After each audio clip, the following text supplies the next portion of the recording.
Third.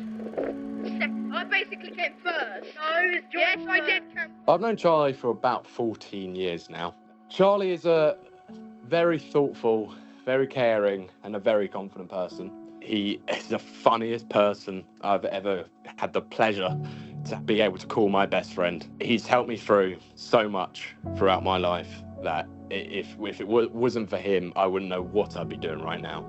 Charlie is a one of a kind. He's like a brother to me.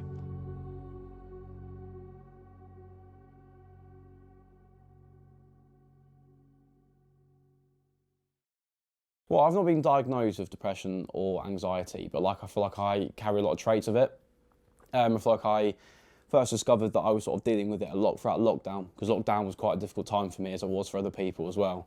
But yeah, I feel like throughout lockdown, a lot of things happened. Being by myself didn't help quite a lot as well. Losing friends, sort of, arguing a lot with people. I think it was difficult for everyone as it was. But yeah, no, I think that was a point where I really discovered that I was struggling badly. I feel really low a lot of the time. I sort of struggle to get out of bed sometimes. Not so much anymore, but when I used to, I sort of struggle getting on with daily tasks. I wouldn't find happiness in the things I used to. I sort of gave up at the time, sort of hobbies, for example, playing guitar. I gave that up quite a bit as well. I was sort of focused on my phone, not really much focused on schoolwork, which kind of, sort of let myself down with that.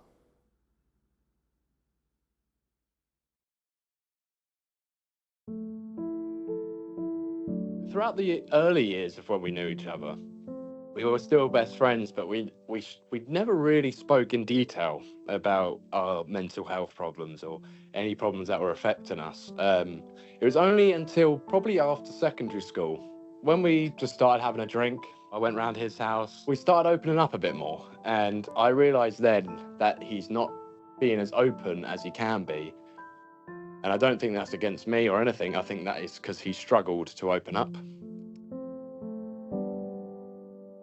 I can open up to some people, which is nice, but I find it hard to. Sometimes I feel like a bit of a burden and a bit like maybe it's not a good idea for me to open up. I don't really have many people that I sort of speak to about things. Not in I don't trust people, because I do. I trust a lot of people. I've got obviously my best mate, Warren. He's always been there for me. He knows what I've gone through, inside and out. He's been there through a lot of stuff as well. Also got my family as well. I can always trust my family.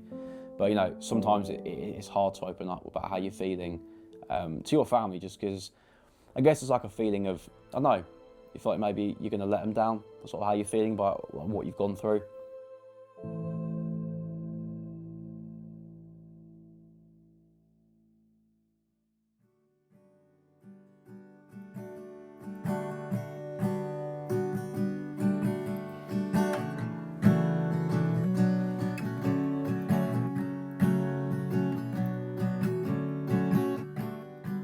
I like to play guitar quite a lot.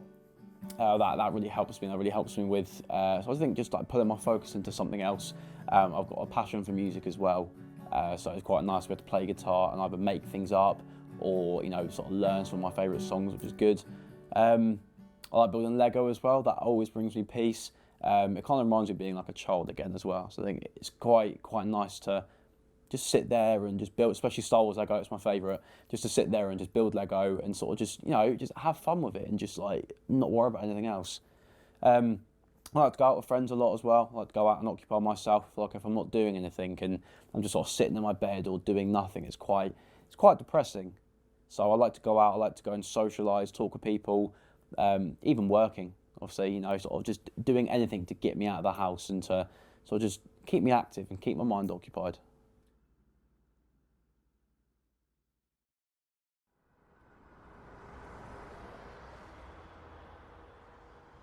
Oh, this too solid flesh would melt, thaw, and resolve itself into a dew. I've been acting for a long time. Started off in primary school.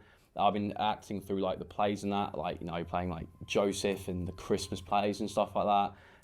I'd say acting helps with my mental health through putting my emotions through different characters that I'm playing. For example, using method acting to obviously play one of my characters. I think using that it kind of contradicts itself, because I'm playing a different character, but I'm also playing myself. But I think just being able to be on stage or be in a room where I can perform these monologues or these pieces, but sort of being able to express how I'm feeling without directly doing it, I'd say. But I feel like, and again, I'm really passionate with what I'm doing as well. I'm passionate with acting, with being on stage. So I feel like it's something that distracts me, but almost heals me at the same time. Flat and unprofitable seem to me all the uses of the world. Fie on it. Fie. It's been tough. It's kind of been like sort of a bit up and down. Points where I feel like I have been on a high. I haven't been. I've been quite low, but I've not realised it. It's almost like I say, like false happiness, really. Points where I feel like I have been happier or I have been getting on better. I haven't, but people around me can see it. I just can't see it in myself. That's why I'm really appreciative of my family, my best friends, my best mate. Like literally, all these people around me really helped me realise that, I've gone for a lot and I'm still going for a lot, but they're going to sort of still be there for me. Which I really appreciate them for that, and I really love them all for that. So yeah, it's been tough. It's been, like I said, ups and downs. It's been hard, but I'm in a better place now. So I'd say it's all worth it.